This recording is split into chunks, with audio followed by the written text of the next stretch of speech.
Bible గ్రంథంలో నుండి యోహాను సువార్త. ఎవరు తిరగొద్దు, అటు ఇటు తిరిగే వాళ్ళని గద్దించి కూర్చోబెట్టండి. నేను కూర్చోను అంటే వెళ్ళిపోమని చెప్పండి. ఊరకు అటు ఇటు తిరుగుతాను అంటే కాదు, ఓ దగ్గర కూర్చోవాలి, దేవుని మాటలు వినాలి. యోహాను సువార్త 20వ అధ్యాయం 28వ వచనం. అందుకు తోమా ఆయనతో, నా ప్రభువా నా దేవా అనెను. యేసు, నీవు నన్ను చూచి నమ్మితివి, చూడక నమ్మిన వారు ధన్యులని అతనితో చెప్పెను. చిన్న మాట ప్రార్థన చేస్తాను, మీరు కూడా ఏకీభవించండి. వాళ్ళతో మాట్లాడయ్యా అని నేను అడుగుతా మీ పక్షంగా, మాతో మాట్లాడు తండ్రి అని మీరు ప్రార్థన చేయండి. అప్పుడు దేవుని స్వరం వినబడిద్ది. ప్రేమ కలిగిన పరిశుద్ధ తండ్రి, నీకు వందనాలు. ఈ 2వ కూటమిలో మమ్మల్ని అందరినీ మళ్ళీ ఒకసారి సమకూర్చినందుకు స్తోత్రం.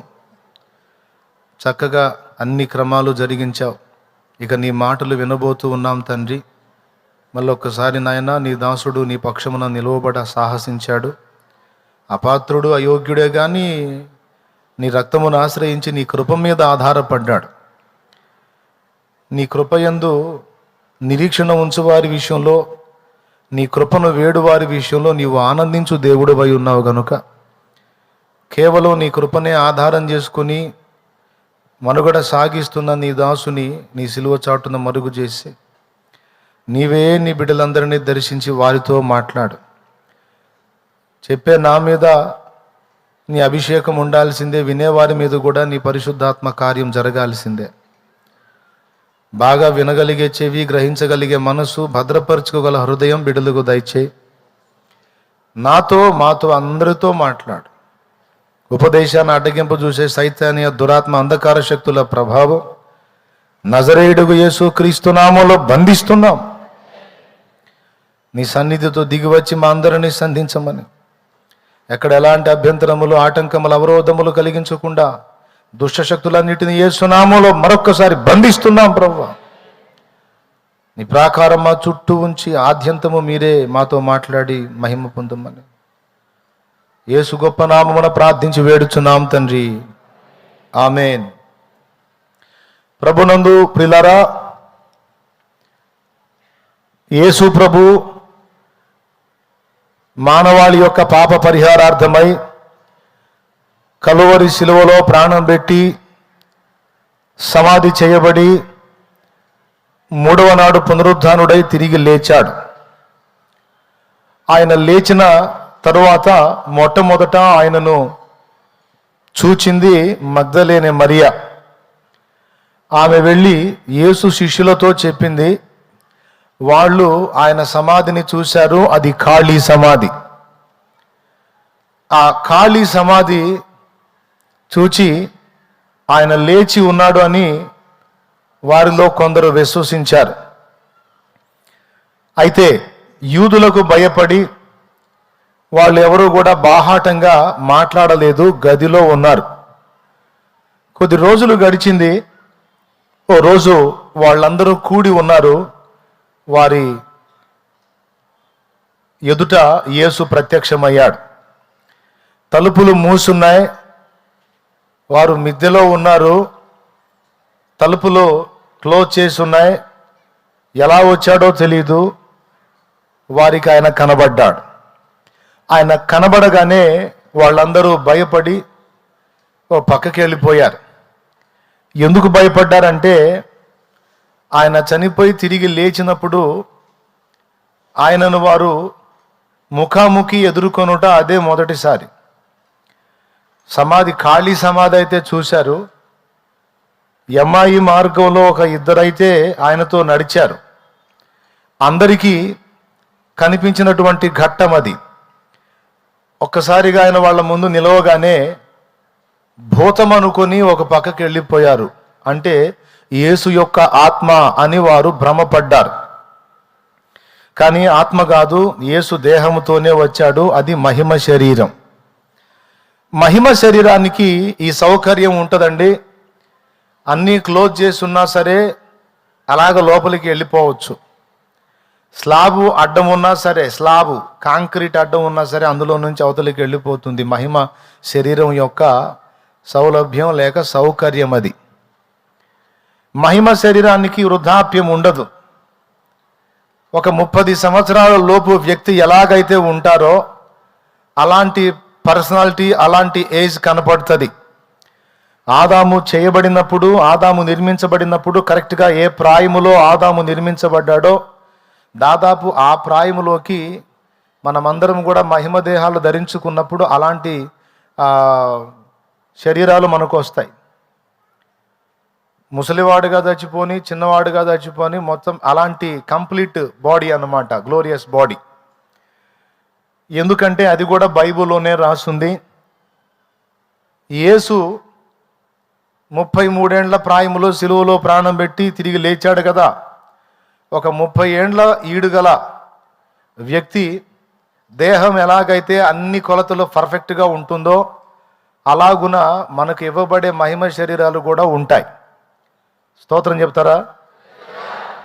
మృతులైన మన వారందరూ కూడా ఆ మహిమ దేహాలు ధరించుకుంటారు.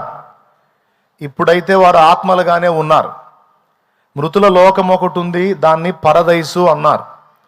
పరిశుద్ధుల విశ్రమ స్థానం.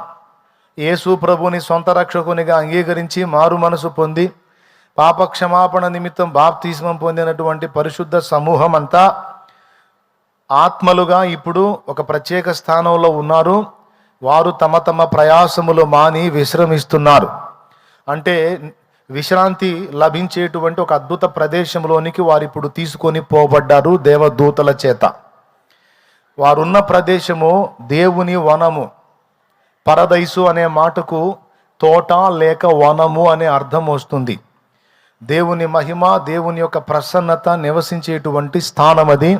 అందులో మృతులైన మన వారందరూ కూడా, క్రీస్తు రక్తము చేత విమోచింపబడిన వారందరూ కూడా అందు విశ్రమిస్తున్నారు.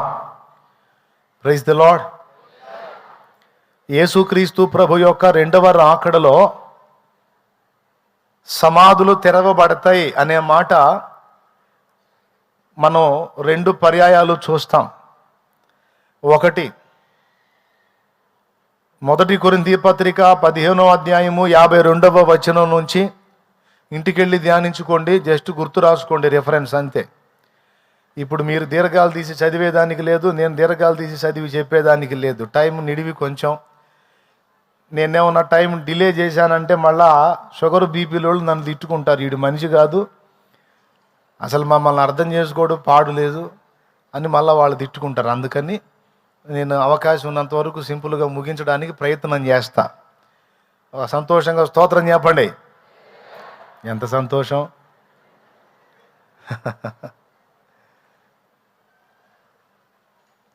అక్కడ ఉంటుంది మరొక రిఫరెన్సు, 1 తెస్సలోనిక పత్రిక 4వ అధ్యాయము 13వ వచనం నుంచి చదివితే ఉంటుంది. ఇంకా మరికొన్ని స్థలాల్లో కూడా ఉంది.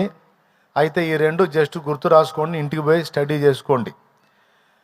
వాళ్ళు ఇప్పుడు మృతులైన మన వారందరూ, వారు ఏ ఏజ్లోనన్నా చనిపోని క్రీస్తు యేసునందు విశ్వాసం ఉంచిన వారైతే వారందరి ఆత్మలు పరదేశంలో విశ్రమ స్థితిలో ఉన్నాయి. యేసు ప్రభు 2వ రాకడలో ఆయన పరలోకము నుండి దిగి వచ్చినప్పుడు పరదైసులో ఉన్నటువంటి పరదైసు గేట్ ఓపెన్ చేస్తాడు. తెలుసా మీకు? పరదైసు గేట్ ఓపెన్ చేస్తే అక్కడి నుండి ఆత్మ బయలుదేరుతుంది. భూమి మీద సమాధి చేయబడిన స్థితిలో పాతి పెట్టబడి మట్టికి మట్టిగా, ఒకవేళ కాల్చి వేస్తే బూడిదగా అయిపోయినా సరే, ఆ బాడీ ఏదైతే మట్టి దేహం ఉందో అది పాతి పెట్టబడిందైనా, కాల్చబడిందైనా, ఇంకో రకంగా అయిపోయిందైనా, ఆ బాడీ మహిమ శరీరముగా తిరిగి లేపబడుతుంది అని చెబుతుంది బైబిల్. ఎలా? అసలు దాని శేషమే లేకుండా ఎలా లేపబడుతుంది అంటే, శేషం లేకుండా ఉండదండి. ఈ నా చేతిలో ఉన్న ఈ క్లాత్ ఉంది, ఈ చేతి వస్త్రం, ఇది లేకుండా చేయాలంటే మీరు ఫైనల్గా ఏం చేస్తారు? దీన్ని ఇది లేకుండా చేయాలి. దీన్ని ఏం చేస్తారు మీరు? పీస్ చేస్తే లేకుండా పోయిద్దా? చించి పడేస్తే లేకుండా పోయిద్దా?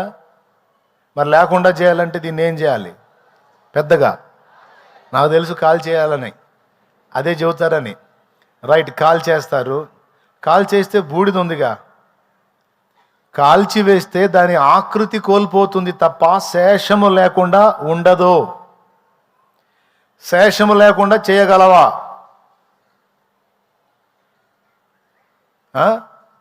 అసంభవం. నువ్వు ఆల్రెడీ దేవుడు ఉనికిలోకి తెచ్చిన ఒక వస్తువుని ఒక ఆకృతి నుండి ఇంకొక ఆకృతిలోకి, ఆ ఆకృతి నుండి ఇంకొక ఆకృతిలోకి మార్చగలవేమో కానీ దాన్ని కంప్లీట్గా లేకుండా నాశనము చెయ్యలేవో. ఎందుకు చేయలేనన్నా? బూడిదైపోయింది, ఆ బూడిదని తీసుకొని ఇలాగని అంటే పోయిద్ది అంటావేమో. వస్త్రంగా ఉన్నది బూడిదైంది. బూడిద చేతులతో నలిపి ఊదితే అణువు పరమాణువుల రూపంలో ఛిద్రమై మొత్తం గాలిలో నిక్షిప్తమై ఉంటుంది, లేకుండా పోదు. అలాగే దేహాన్ని కాల్చినా పూడ్చినా ఏం చేసినా ఈ దేహము దాన్ని తిరిగి తీయటం దేవునికి తెలుసు. అది ఎలా సాధ్యమని నువ్వేం ప్రయోగాలు చేయొద్దు. అది ఎలా సాధ్యం, నేను ట్రై చేస్తానని ప్రయత్నం చేయొద్దు. మెంటల్ హాస్పిటల్లో చేరతావు. ఎందుకంటే అది దేవుడు తన మహిమగల శక్తితో చేసే కార్యం. నువ్వు నీ మట్టి బుర్ర ఉపయోగించి అట్లాంటి ప్రయోగాలు చేస్తే పిచ్చి హాస్పిటల్లో చేరుస్తారు. ఇక వేరే మార్గం ఉండదు. ఇది ఎలా జరుగుద్ది, ఇది ఎలా సాధ్యమైద్ది అంటే నీకు అసాధ్యం కానీ దేవునికి సమస్తము. రైట్, పరదైసు నుండి ఆత్మ బయలుదేరుతుంది. భూమి మీద పాతి పెట్టబడ్డ లేక కాల్చబడి బూడిదై ఆకృతి కోల్పోయినటువంటి దేహం ఏదైతే ఉందో అది ఇక్కడ నుండి తిరిగి మహిమ శరీరంగా లేపబడుతుంది. ఇక్కడ నుండి బాడీ, అక్కడ నుండి ఆత్మ. ఈ రెండు నిమిషములో ఒక రెప్పపాటులో కడబూరం రోగగానే ఆయన ప్రత్యక్షం అవగానే ఇక్కడ నుండి శరీరము, అక్కడ నుండి ఆత్మ, ఇక్కడ నుండి లేపబడే శరీరము ఇక మహిమ శరీరమే. రెండు మిక్స్ అయిపోయి ఒక రెప్పపాటున ఆయన ముందు మనం ప్రజెంట్ అయిపోతామన్నమాట. దేవునికి స్తోత్రం కలుగును గాక. ఇదంతా 1, 2, 3 అనేటప్పుడు జరగదు. ఒక్కసారి రెప్ప కొట్టండి, అంత టైంలో. దేవునికి స్తోత్రం కలుగును గాక. హల్లెలూయా. మనం అక్కడికి వెళ్ళటం కూడా, మన ఊపిరిపోయిన మరుక్షణం మనం దేవుని పరదేశంలోకి వెళ్ళటం కూడా అంతే జరుగుతుంది. మనకి మన సినిమాలో చూసినట్టు దూతలు వచ్చి మ్యూజిక్లు వేసుకొని టడం టడం అనుకుంటా బారు. అది కూడా అంతే జరుగుతుంది. చాలా స్పీడ్. ఇక్కడ కన్ను మూయటం, అక్కడ కళ్ళు తెరవటం, అంత అద్భుతంగా ఉంటుంది. గమనించాలి. తర్వాత వచ్చే బాడీ ఎలాగొస్తుందని చెప్పాను? మహిమ శరీరం. ఆ శరీరానికి రోగాలు రావు. ఆ శరీరానికి మన భూమి మీద చెప్పుకున్న జబ్బులేవి ఉండవు. తెలుసా మీకు? పరలోకంలో స్వీట్ పెడతారు, అక్కడ కూడా స్వీటే టాపు. దేవదూతల ఆహారం మన్నా తీయగా ఉంది, తేనె పూసిన అపూపం వల్లే ఉంది అని చెప్పాడు బైబిల్లో. పరలోకంలో కూడా తీపిదే ప్రథమ స్థానం. అయితే ఎంత తిన్నా షుగర్ రాదు. దేవునికి స్తోత్రం కలుగును గాక. హల్లెలూయా. మస్తు తినొచ్చు. తినాలనుకుంటే తినొచ్చు, తినొద్దు అనుకుంటే ఏముండదు. ఆకలి ఉండదు, ఏడుపు ఉండదు, దుఃఖం ఉండదు, బాధ ఉండదు, ప్రలాపం ఉండదు, ఆనంద బాష్పాలే ఉంటాయి. ఇంత గొప్ప ఆధిక్యతకు తగుదునా ప్రభు, నేను నాకింత మహిమనిచ్చుటకు అర్హత ఉందా ప్రభు అని నీవు దుఃఖపడి కన్నీరు విడుస్తావు. ఆనందంలో కన్నీటి బాష్పాలు, ఆనంద బాష్పాలు అంటారే, అవి వస్తాయి. అప్పుడు లేఖనం నెరవేరున్నట్లు ప్రతి వాని కన్నుల నుండి ఆయన బాష్ప బిందువులు తుడిచివేయునన్నది నెరవేరుద్ది. దేవునికి స్తోత్రం కలుగును గాక. కాబట్టి ఇప్పుడు నేను చెప్పేది వాస్తవంగా జరగబోతుంది. ఈ భూమి మీద మనం స్థిరంగా ఉండేది మాత్రం నిజం కాదు. ఎందుకంటే కొద్ది రోజులు ఉంటాము, తర్వాత పిలుపందుకొని వెళ్తాము. వెళ్ళిపోయిన తర్వాత యేసయ్య రెండో రాకడలో మళ్ళా వస్తాము. ఈసారి వచ్చేటప్పుడు మహిమ శరీరాలతో వస్తాము. 1000 ఏళ్ళు యేసయ్యతో ఇదే భూమి మీద మళ్ళా మనం కలిసి పరిపాలిస్తాం. అప్పుడు ఇక్కడికి కూడా రావచ్చు మనం. అప్పుడు ఇక్కడ కూర్చునేవాడు శాలేమన్నా, నేను ఇక్కడ కూర్చునేవాడిని, నా ప్లేస్ ఇది అని అన్ని చెప్పుకొని చూసుకోవచ్చు. ఒకవేళ ఇది ఎట్లానే ఉంటే, ఒకవేళ అంత్యాబద్ధ క్రీస్తు వచ్చి దీన్ని లేకుండా చేశాడు అనుకో, యేసయ్యని అడిగితే యేసయ్య అప్పుడు మందిరం ఆ స్క్రిప్చర్ అంతా ఒక్కసారి చూపించవంటే సరే చూడండి అంటాడు, వచ్చేస్తుంది మొత్తం. అప్పుడు నీ ప్లేసు అన్నీ నువ్వు చూసుకోవచ్చు. అన్న నిజంగా జరిగిద్దంట, భలే ఉందన్నట్టు జరిగితే అనిపిస్తుంది కదా, నిజంగా జరిగిద్ది. అంతే. ఇది కథ అనుకోవద్దు. కథ అనుకుంటే తేడా పడతారు. భూమి మీద మనం కనబడుతూ బ్రతుకుతున్న ఈ బ్రతుకే ఒక నాటకం. ఇది ఒక నటన. దేవుని వాక్యంలోనే చెప్పాడు, ఈ లోక నటన గతిస్తుంది అని. ఏరి మన తాతలు ముత్తాతలేరి, ఆల్రెడీ పెద్ద వయస్కులు మీ అమ్మా నాన్నలేరి, ఎక్కడున్నారు? నువ్వు ఉనికిలోకి వచ్చావు, వాళ్ళు ఉనికి లేకుండా అదృశ్యం అయిపోయారు. రేపు వారి వల్లే నీవు కూడా అదృశ్యం అవుతావు. ఇది నిజం. అవునా? తర్వాత నేను చెప్పేది జరుగుతుంది. సంతోషంగా స్తోత్రం చెప్పో. మన వాళ్ళందరినీ చూడొచ్చు దేవుని కృపలో. అందుకే తొందరపడి అందరిని రక్షించుకోమని చెప్తున్నాను నేను. సువార్త చెప్పి వాళ్ళని ఎట్లన్నా బ్రతిమలాడైనా సరే వాళ్ళకి దేవుని ప్రేమ చూపించి కాపాడండి. ఈరోజు నీ విలువ అర్థం కాదు, రేపు పరలోకంలో నిత్యత్వం అంతా నీకు వందనాలు చెబుతానే ఉంటారు వాళ్ళు.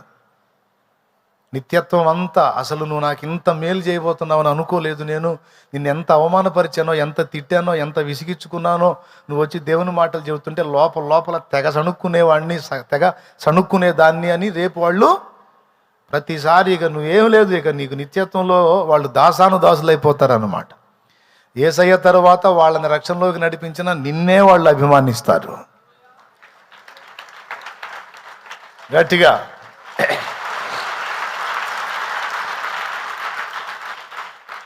ఆ మహిమ శరీరం మనకి ఇవ్వబడిద్ది. ఆ శరీరానికి ప్రత్యేక శక్తులు ఉంటాయి. ఆ శరీరంలో రక్తం ఉండదు. నిలువెల్ల బాడీ అంతా కూడా జీవమే. ఈ శరీరానికి బ్లడ్ పోయిందంటే ఈ శరీరం అవుట్. కానీ ఆ శరీరం అట్లా కాదు. మహిమ శరీరం నిలువెల్ల జీవం కలిగిన బాడీ అన్నమాట అది.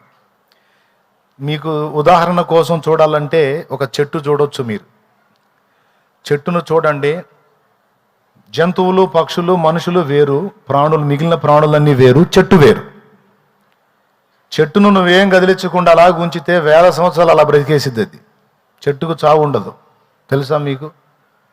దానికి ఏ ఇబ్బందులు లేకుండా అది ఎంతవరకు వెళ్ళడానికి అవకాశం ఉంటే అంతవరకు వెళ్ళనిస్తే, దాన్ని ఏం కదిలించకుండా ఉంచితే 1000 సంవత్సరాలు బ్రతికేస్తుంది చెట్టు.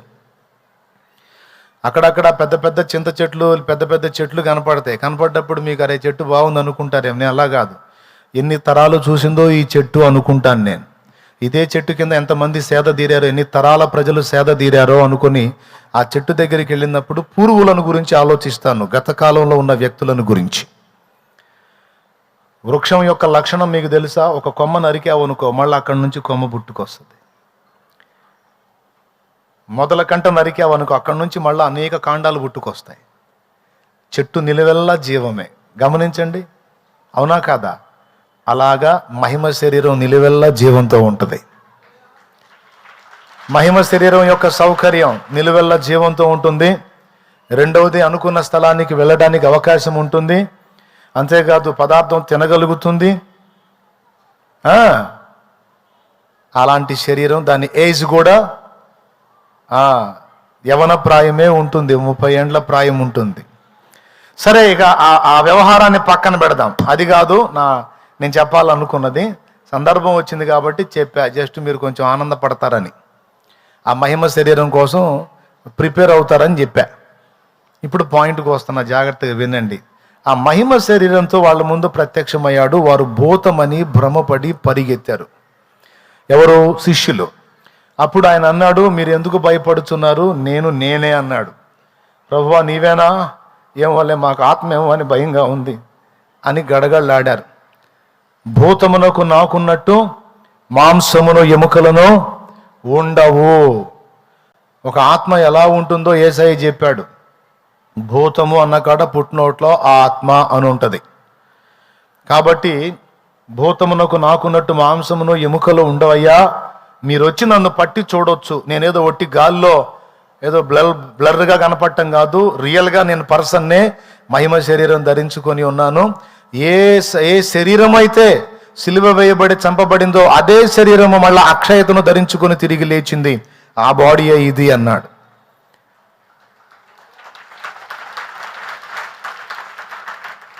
యేసయ్య ఎలాగైతే లేచాడో పత్రికలో ఉంది, ఆయన మన దీన శరీరమును తన మహిమగల శరీరమునకు సమరూపు గలదానిగా చేయును. ఒక్కసారి అమ్మా ఫిలిప్పీలకు రాసిన పత్రిక 3వ అధ్యాయము 21వ వచనం చూడండి. సమస్తమును తనకు లోపరుచుకొన జాలిన శక్తిని బట్టి ఆయన మన దీన శరీరమును తన మహిమగల శరీరమునకు సమరూపము గలదానిగా మార్చును. దీన్ని బట్టి ఆ మాటలు చెప్పా ఇందాక. దేవునికి స్తోత్రం.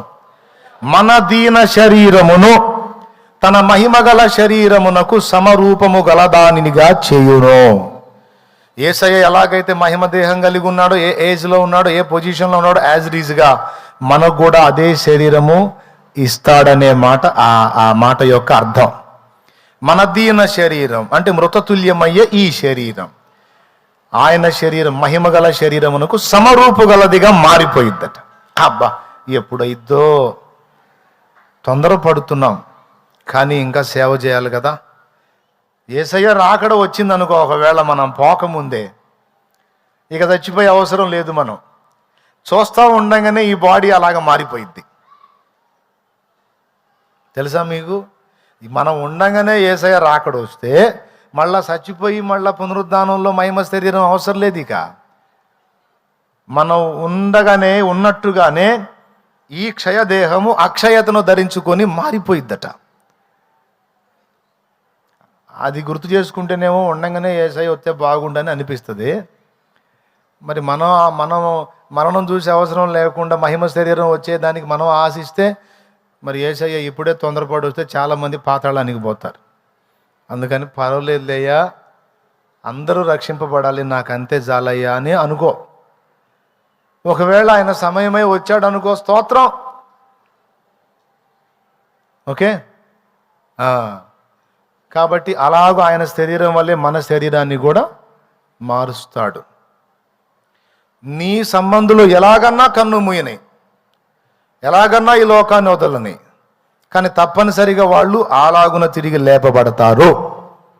ఇది వినటం ద్వారా కొంత ఆదరణ కలిగిద్ది. అందుకని గుర్తు చేస్తుంటా ఈ మాట. కొంత ధైర్యం వస్తుంది. మన వాళ్ళని కలుసుకుంటామన్న నిరీక్షణ వస్తుంది. ఈ మాటల చేత ఒకరినొకడు ఆదరించుకొనుడి అని తెసలోనికలో చెప్పాడు తమ్ముడు. అందుకని చెబుతున్నా, ఎటు ఎల్లవాకు, స్తోత్రం చెప్పు. జాగ్రత్తగా వినండి. మీరు ఇటు చూడండి.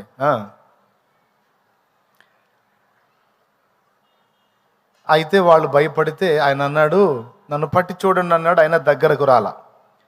సరే ఓ పని చేయండి, తినటానికి మీ దగ్గర ఏమన్నా ఉందా అన్నాడు. కాల్చిన చేప ఒకటి ఉంది అక్కడ, తీసుకొచ్చి యేసయ్యకి ఇమ్మన్నాడు. అది ఇది నాకు ఇవ్వండి. ఆ కాల్చిన చేపను చూపిస్తే అది తీసుకొని తిన్నాడు. వాళ్ళ ముందే తినేశాడు. అప్పుడు కొంచెం నమ్మకం కుదిరి ఇంకా దగ్గరకు వచ్చి ఆయన్ని పట్టి చూశారు. రే, మన ప్రభువేరా, ఆత్మ కాదు, నిజంగా శరీరమే అని అలాగ అందరూ పట్టేసుకున్నారు. వాళ్ళతో కాసేపు మాట్లాడి వెళ్ళిపోయాడు. అప్పుడు బ్యాచ్ మొత్తం ఉన్నారు కానీ ఒకళ్ళు లేడు. దిదుమానబడిన తోమ లేడు. ఈయన వెళ్ళిపోగానే తోమ వచ్చాడు. వీళ్ళు విభ్రాంతికి గురై ఆయన గురించి మాట్లాడుకుంటా, ఆశ్చర్యంగా మాట్లాడుకుంటా ఉంటే ఆ తోమ వచ్చి, ఏంది మొఖాలేంది అట్టున్నాయి, వెలిగిపోతున్నాయి ఏంటి, ఏం జరిగింది అన్నాడు. తోమా, నీకు తెలుసా యేసయ్య వచ్చాడు, ఇప్పుడు మాతో మాట్లాడాడు అన్నారు. మీరు ఇంకా బయటపడలేదా? ఆ భ్రమలో నుండి వాస్తవ లోకంలోకి రాలేదా? ఏంది ఆయన లేచేది? తోమా భలేవాళ్ళలాగా ఉన్నావు నువ్వు, వట్టి అనుమానాలు నీకు. నిజంగానే లేచాడు ఆయన. మేము నీలాగనే ఫస్ట్ ఆత్మని భ్రమపడితే తినటానికి మీ దగ్గర ఏమైనా ఉందని అడిగితే కాల్చిన చేపను ఇస్తే తిన్నాడు. తర్వాత మేము కూడా ఆయన్ని పట్టి చూసాం. నిజంగానే లేచాడు తోమా, ఆయన చెప్పినట్టు లేచాడో. కలగనుండొచ్చుగా మీరు. తోమా కలంటే ఒకడికి అంటాడు, అందరికి వచ్చిద్దా తోమా? పట్టుకొని చూసారా ఆయన్ని? ఆయన బాడీ పట్టుకున్నారా? అయ్యో బాబు నేను పట్టుకున్నా, నేను అందరూ పట్టుకున్నాం అని చెప్పా. మీరు మామూలుగా పట్టుకున్నారు, నేను మీలాంటి వాడిని కాదు, నాకు పరిశోధన ఎక్కువ. అసలు ఆయనో కాదో ఎట్లా చెబుతారు మీరు అంటే, ఆయనే తోమా అంటాడు. ఆయనే అయితే ఆయన చేతులకు శీలలు కొట్టారు, ఆ రంధ్రాలు ఉంటాయి. ఆయన కాళ్లకు మేకులు కొట్టారు, ఆ రంధ్రం ఉంటుంది. ఆయన ప్రక్కలో బల్లెం గుచ్చారు, ఆ రంధ్రం ఉంటుంది. మీకు పరిశోధన చేయటం తెలియదు, నాకు తెలుసు. ఒకవేళ మీరు ఆయన వచ్చినప్పుడు మీతో పాటు నేను ఉన్నట్టయితే ఆయన చేతి రంధ్రములలో వేళ్ళు ఉంచి చూసి, ఆయన ప్రక్క రంధ్రములో బల్లెపు పోటు కూర్చోబడిన ఆ రంధ్రములో చెయ్యి ఉంచి చూసి అప్పుడు నమ్మేవాడిని అన్నాడు. ఏంది చప్పటి కొడుతున్నారు? అరే మళ్ళీ సరే సరే సరే ఇప్పుడు వాళ్ళకి ఇప్పుడు తేడా పడిద్ది వ్యవహారం. కొద్దిగా ఆగండి కొడుదురు కానీ అన్నాడు. వినటానికి ఇది బాగానే ఉంది. అబ్బా వాళ్ళకంటే ఈయన మంచి పరిశోధకుడిలాగా ఉన్నాడు అనిపిస్తుంది.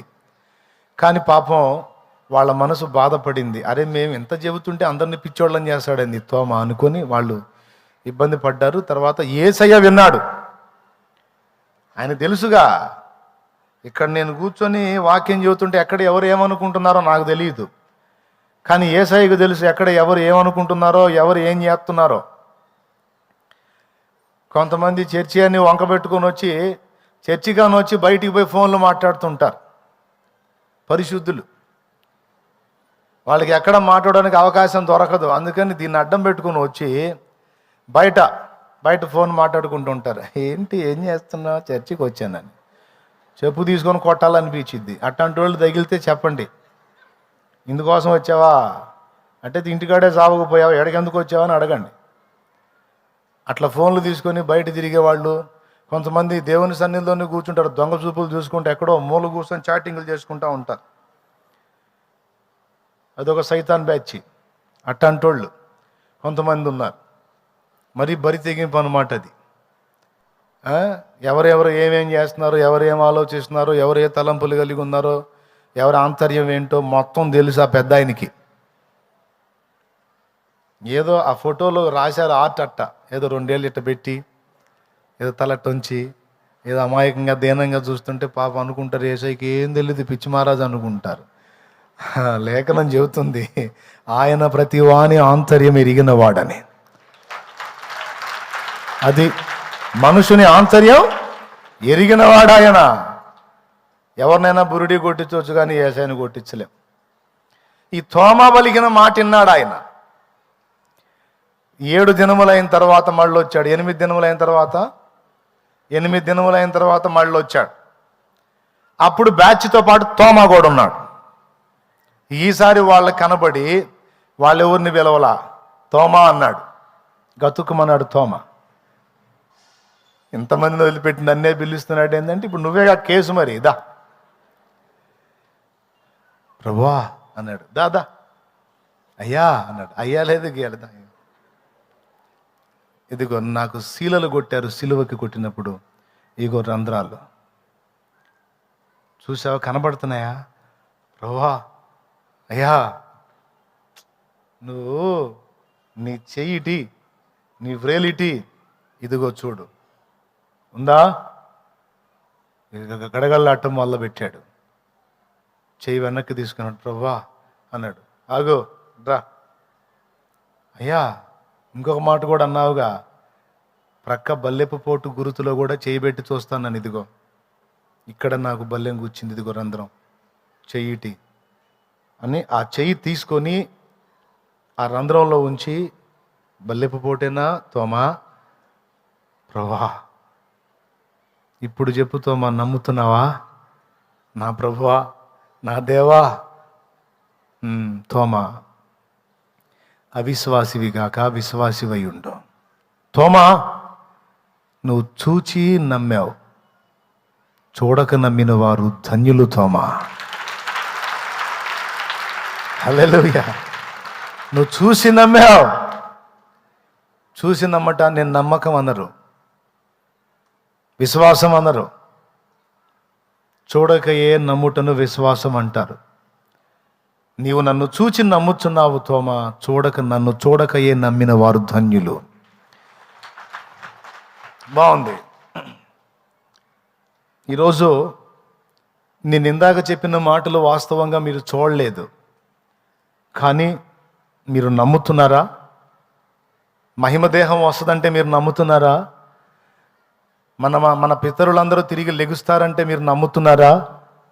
1000 ఏళ్ళు ఇదే భూమి మీద మనం పాలన చేస్తామంటే నమ్ముతున్నారా? ఎంతమంది నమ్ముతున్నారు?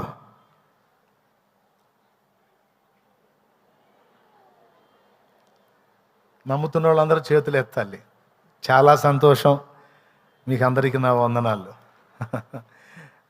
నమ్ముతున్నారు, అయితే మీరు ధన్యులు.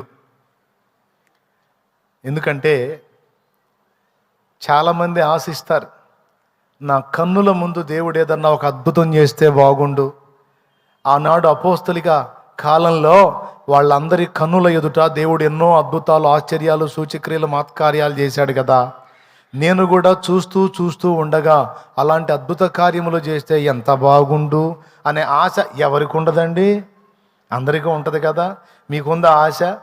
అన్న నాకు చూడాలని ఉందన్న, అట్లాంటి అసలు ఎవరు కాదు, నువ్వు చేస్తేనే చూడాలని ఉందన్న.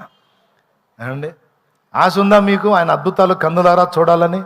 చేతులు ఎత్తండి ఉంటే. చూసారా, అందరికీ ఆశ ఉంది. కొంతమంది చేతులు ఎత్తలా, ఎత్తితే ఏం తిప్పలో అని. సరే, దానికి కూడా చెప్తా. అందరికీ ఆశ ఉంటుందండి ఆయన సూచక్రియలు, అద్భుతాలు, మహత్కార్యాలు చూడాలని. కావాలనే ఆయన వాటిని మరుగు చేశాడు మనకి. ఎందుకు మరుగు చేశాడో చెప్తాను. ఆయన మనకి చూడక నమ్మిన వారు వీరు అనే ధన్యత ఇవ్వాలని ఆశిస్తున్నాడు.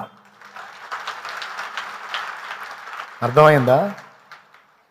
చూడక నమ్మిన ధన్యులు ఉన్నారు కొంతమంది. ఆ ధన్యుల లిస్టులో మనల్ని చేర్చాలని నువ్వు అడిగినవన్నీ కూడా ఆయన అద్భుతాలు, కోరిన అద్భుతాలన్నీ కనులారా చూడకుండా నువ్వు చూడకయే విశ్వసించిన విశ్వాసుల జాబితాలో ఉండేటట్టు జాగ్రత్త తీసుకుంటున్నాడు. ఒకవేళ ఏదైనా ఒక అద్భుతం చూసి ప్రభువా ఇప్పుడు నమ్ముచున్నాను అంటే నీకు వచ్చేటువంటి విలువలో కొంత తగ్గిపోయింది. అది ఇక్కడ మర్మం. ఆయన శిష్యులు కానా పెండ్లి విందులో ఆయన నీళ్ళని ద్రాక్షరసముగా మార్చుట చూచి ఆయన శిష్యులు ఆయన యందు విశ్వాసం ఉంచిరి అని రాస్తుంది. కానీ వాళ్ళకంటే కూడా గొప్ప ధన్యత మనకి దేవుడు ఇవ్వబోతున్నాడు. వారు కన్నులారా యేసయ్య అద్భుతాలు చూశారు, విశ్వసించారు. వాళ్ళ కంటే కూడా గొప్ప ధన్యత మనది. ఎందుకో తెలుసా? ఆ మాట అద్భుతాలు అనేకం చూసి తను కూడా అనుభవించిన సీమోను పేతురే చెబుతున్నాడు. మీరు ఇప్పుడు ఆయనను చూడకయే విశ్వసించితిరి గనుక. ఒక్కసారి పేతురు పత్రిక తీసుకో. ఇది ఒక్కటి మాత్రం రెఫరెన్స్ గుర్తు నోట్ చేసుకోండి, బాగుంటుంది. పేతురు రాసిన పత్రిక, మొదటి పత్రిక, 1వ అధ్యాయము 8-9 వచనాలు కలిసి ఉంటుంది, చూడండి. మీరు ఆయనను చూడకపోయినను ఆయనను ప్రేమించుచున్నారు. ఇప్పుడు ఆయనను కన్నులారా చూడకయే విశ్వసించుచు మీ విశ్వాసమునకు ఫలమును, అదిగో మీ విశ్వాసమునకు ఫలమును అనగా ఆత్మరక్షణను పొందుచు చెప్పనసక్యమును మహిమాయుక్తమునైన సంతోషము గలవారై ఆనందించుచున్నారు. అబ్బా, పైన చదువు తల్లి. 7వ వచనం కూడా చూద్దామా?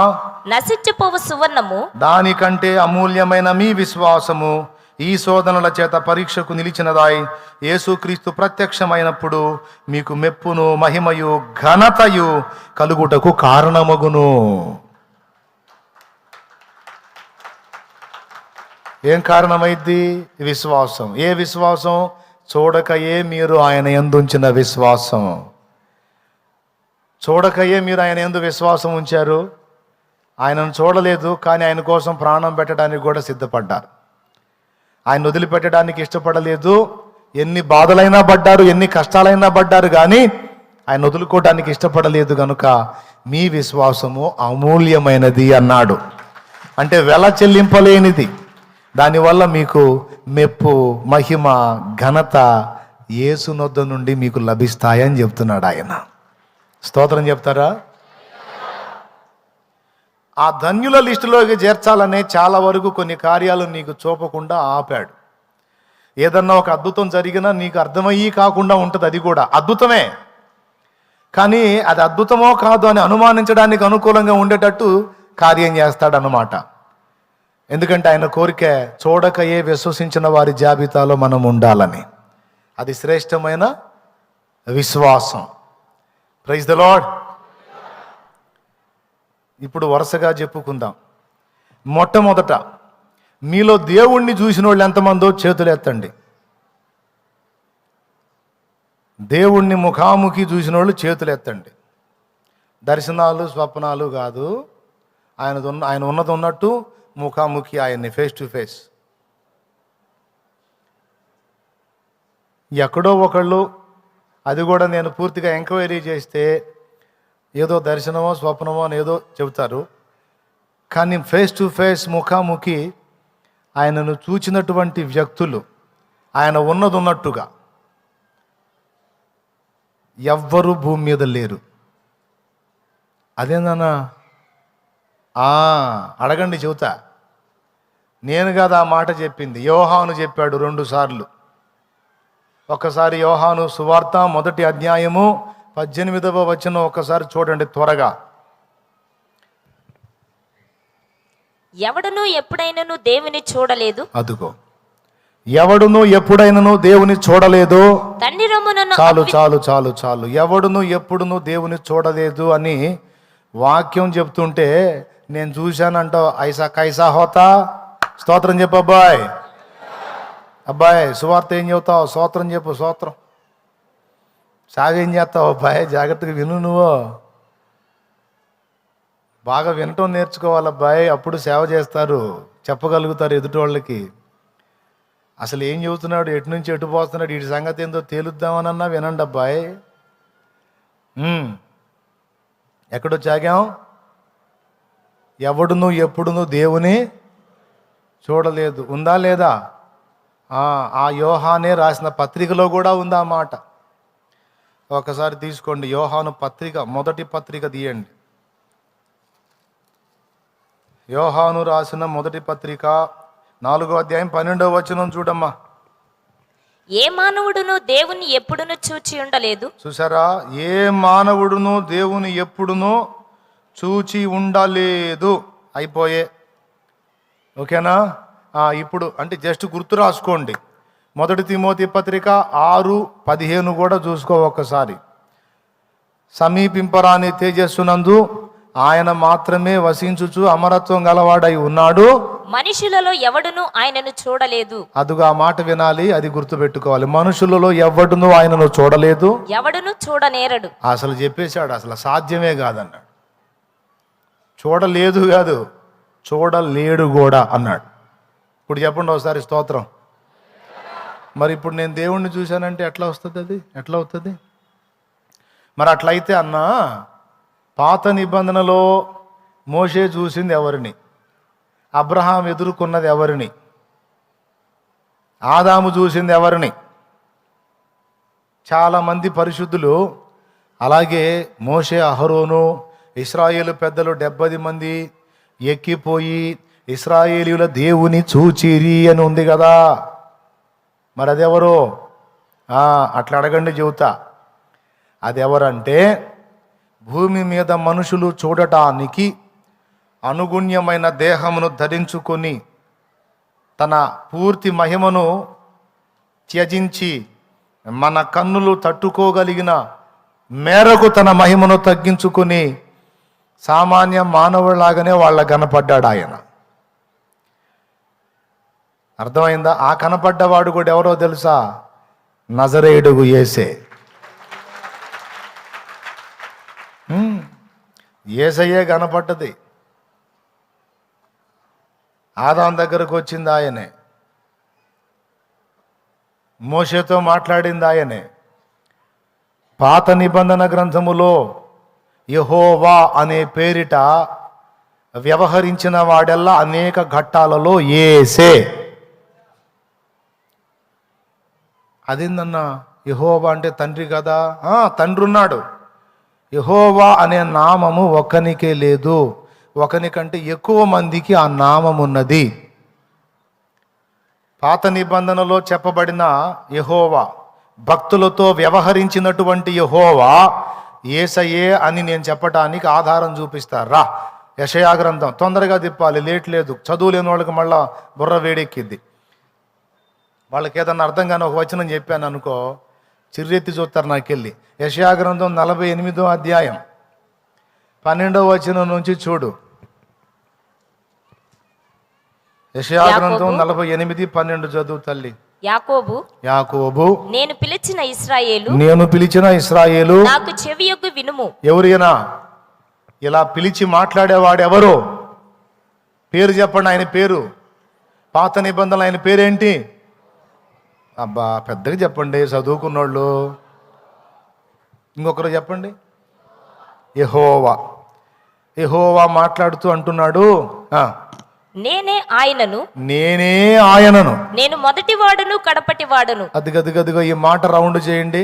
నేను మొదటి వాడను కడపటి వాడను, నా హస్తము భూమి పునాది వేసి, అదిగదిగో నా చెయ్యే భూమికి పునాది వేసింది అంటున్నాడు. అంటే భూమిని నిర్మించిన వాడును, దానికి పునాది వేసిన వాడును, టోటల్ ప్రపంచాన్ని తయారు చేసిన వాడిని నేనే అన్నట్టు చెబుతున్నాడు. ఈయన పేరేంటి? యెహోవా. తన్ను గూర్చి తాను ఏం చెప్పుకున్నాడు? మొదటి వాడను. రైట్. ఇప్పుడు ప్రకటన గ్రంథము 1వ అధ్యాయము 18వ వచనం ఒక్కసారి చూడు. ప్రకటన గ్రంథము 1వ అధ్యాయం 18వ వచనం. మొదటి వాడను కడపటి వాడను. అదే మాట మళ్ళా ఇక్కడ రేజ్ చేశాడు చూడు.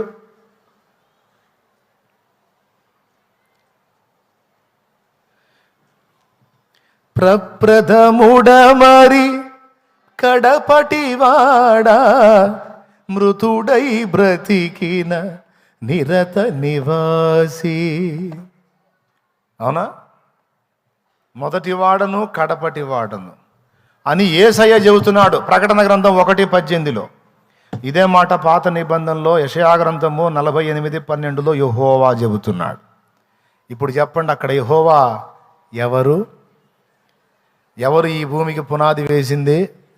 ఎవరు ఈ ప్రపంచమును విశాలపరిచింది?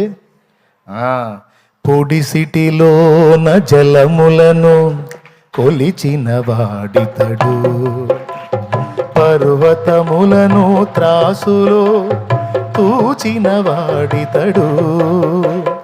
పొడిసిటిలోన జలములను కొలిచిన వాడితడు, పర్వతములను త్రాసులో తూచిన వాడితడు. శూన్యములోన జ్యోతులను నిలిపిన వాడితడు, శూన్యములోన జ్యోతులను నిలిపిన వాడితడు. కొలపాత్రలోన భూమిని ఒలిచిపోసిన వాడితడు, కొలపాత్రలోన భూమిని కొలిచిపోసిన వాడితడు. జగతి పునాదులు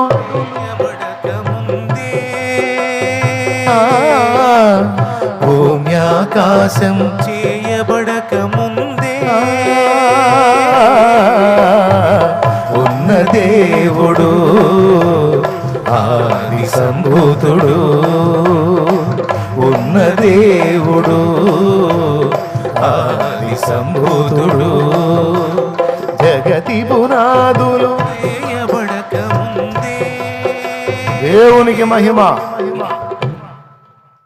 ఏమండి? కోభవానితి తం ప్రాహ శోభోవాచముదాన్వితం ఈశపుత్రం చ మాం విద్ధి కుమారీ గర్భ సంభవం మ్లేశధర్మస్య వక్తారం మసేహుహం సమాగతాః అహం ఈశామసీహ నామ అహం ఈశామసీహ నామ. శాలివాహనుడు తెలిపిన దైవసుతుడు ఇతడు, పురుష సూక్తమే తెలిపిన యజ్ఞ పురుషుడితడు. శాలివాహనుడు దైవసుతుడు ఇతడు, పురుష సూక్తమే తెలిపిన యజ్ఞ పురుషుడితడు. ఆది ఋషులు ప్రవచించిన పరమాత్ముడే ఇతడు. ఆది ఋషులు ప్రవచించిన పరమాత్ముడే ఇతడు. కన్యయందు జన్మించిన యేసునామధారి ఇతడు. కన్యయందు జన్మించిన యేసునామధారి ఇతడు. జగతి పునాదులు వేయబడక ముందే, భూమి ఆకాశము చేయబడక ముందే ఉన్న దేవుడు, స్కేల్ చూసుకోరా, ఆది సంభూతుడు. ఉన్న దేవుడు ఆది సంభూతుడు. జగతి పునాదులు వేయబడక ముందే. దేవునికి మహిమ. చెప్పండి, ఇప్పుడు పాత నిబంధనలో యెహోవా ఎవరండి? ఇశ్రాయేలీలో కనపడ్డవాడు ఎవరు? మోషే కనపడ్డవాడు, అబ్రహాంతో మాట్లాడిన వాడు, ఆదాము దగ్గరకు వచ్చి పలకరించిన వాడు, ఆదాముని నిర్మించిన వాడు. తెలుసా అసలు రహస్యం? 2000 సంవత్సరాల క్రితం వచ్చాడంట. మన ఆర్టిస్టులు చెబుతున్నారు 2000 ఏళ్ల క్రితం, నిన్నగాక మొన్న వచ్చినోడంట. ఒరే, ఉనికిలోకి వచ్చిన ఈ ప్రకృతి, ఈ ప్రపంచం ఏదైతే ఉందో దాని ఉనికికే ఆయన కారణం. ఆయన నిన్నగాక మొన్న వచ్చినోడంట. వచ్చాడు నిజమే, నిన్నగాక మొన్న. విశ్వం మొత్తాన్ని నిర్మించిన వాడు ఆయనే. విశ్వమంతా పాపము చేత బందీ అయిపోయి నరకాగ్నికి సిద్ధమైపోతే, ఏది భూలోకంలోని ప్రజలు కావచ్చు, పరలోకంలో కూడా ప్రాబ్లం ఉంది. దేవుని చిత్తమైతే మరోసారి చెబుతా. అన్ని సమస్యలకు పరిష్కారంగా ప్రాయశ్చిత్తార్థ యజ్ఞం జరిగించడానికి ఆది నుండి ప్రవక్తల నోట, ఋషుల నోట ప్రవచింపజేసి ఆయనను గూర్చి అనేక ఆధారాలు ఆయన రాకముందే సాక్ష్యాలుగా రాయించి అవన్నీ నెరవేరునట్లు మహాత్మా గాంధీ స్టోరీ ఉంది, వచ్చి పోయినాక రాశారు. బిఆర్ అంబేద్కర్ గారి స్టోరీ ఉంది, ఆయన భూమి మీద పుట్టి ఆయన చరిత్ర అయిపోయినాక రాశారు ఆయన ఆత్మకథ కానీ స్టోరీగా. యేసయ్య అట్ట కాదు. అసలు ఆయన భూమి మీదకి రాకముందే కొన్ని 100 సంవత్సరాల క్రితమే, 1000 సంవత్సరాలకు ముందే ఆయన ఎలా వస్తాడో, ఏం చేస్తాడో, ఎలా ప్రాణం పెడతాడో, అందరి పాపాలకు పరిష్కారం ఎలా చూపిస్తాడో, ఎలా సమాధి చేయబడతాడో, ఎలా తిరిగి లెగుస్తాడో, తిరిగి రాజ్యాన్ని ఎలా స్థాపిస్తాడో మొత్తం ముందే చెప్పించాడు ఆయన. అది దేవుడి గొప్పతనం. చెప్పి చేస్తాడు ఆయన. ఆఖరికి మనల్ని తన్నినా సరే చెప్పి తంతాడు. దేవునికి స్తోత్రం, హల్లెలూయా. ఫలానా రోజు దంతా నిన్ను, ఇప్పుడే తన్నను, అప్పుడు దంతా, నువ్వు మారు మనసు పొంది అంటాడు. చెప్పకుండా చేయడు ఆయన. ఆయన స్పెషల్. అది ఏ వ్యక్తికి కూడా లేదు ఆ స్టోరీ. ఆయన రాకముందే ఆయన మ్యాటర్ రాసిన స్టోరీ ఒక యేసయ్యకే ఉంది. తెలుసా మీకు? అలాగా ఆయన రాకముందు ఆది నుండి కూడా ప్రవక్తల నోట ప్రవచింపజేసి యుగముల అంతమందు అన్నిటి ముగింపులో 2000 ఏళ్ల క్రితం వచ్చి అంతకుముందు పలికించిన ప్రవచనాలన్నీ నెరవేర్చి వెళ్ళాడు. అసలు నిర్మాణకుడు ఎవరు? నోరు తెరిచి చెప్పండి. మాకు నీరసం వస్తుంది ఏడు, చెప్పండి. ఎవరు? నిర్మాణకుడు ఆయనే. నిర్మించబడినటువంటి ప్రకృతి పాపములో బందీ అయిపోతే విడిపించడానికి ప్రాయశ్చిత్తంగా ప్రాణం పెట్టినోడు ఎవరు? తెలియదు, ఏం లేదు. మెట్ట వేదాంతం అంతా మాట్లాడుతూ ఉంటారు, మిడిమిడి జ్ఞానంతో. అది కూడా ఒక పాట పాడుకున్నాను నేను, ఇప్పుడే కాదు ఎప్పుడో పాడుకున్నా. మిడిమిడి జ్ఞానంతో, వాయిస్ కొంచెం బాగలేదు లేకపోతే పాడుతును కానీ, మిడిమిడి జ్ఞానంతో మానవులు చీకటి దారులను వెతికేరని, అంతా తెలుసన్న మోసములో అర్థము లేని బ్రతుకు గడిపేరని. మిడిమిడి జ్ఞానంతో మానవులు చీకటి దారులను వెతికేరని, అంతా తెలుసన్న మోసములో అర్థము లేని బ్రతుకు గడిపేరని. యేసు మాట వినని బ్రతుకు అగ్నిగుండమేనని, ఇకనైనా నిజము నెరిగి మనసు మార్చుకోమని. యేసు మాట వినని బ్రతుకు అగ్నిగుండమేనని, ఇకనైనా నిజము నెరిగి మనసు మార్చుకోమని. పాడవే పాడవే పాడవే కోయిలా, పరిశుద్ధ దేవుడు యేసుని మదిలో తలచుకొని హల్లెలూయా హల్లెలూయా స్తోత్రమని. పరిశుద్ధ దేవుడు యేసుని మదిలో తలచుకొని హల్లెలూయా హల్లెలూయా స్తోత్రమని. పాడవే కోయిలా సుమధుర సువార్త గీతిక, పాడవే కోయిలా సుమధుర సువార్త గీతిక.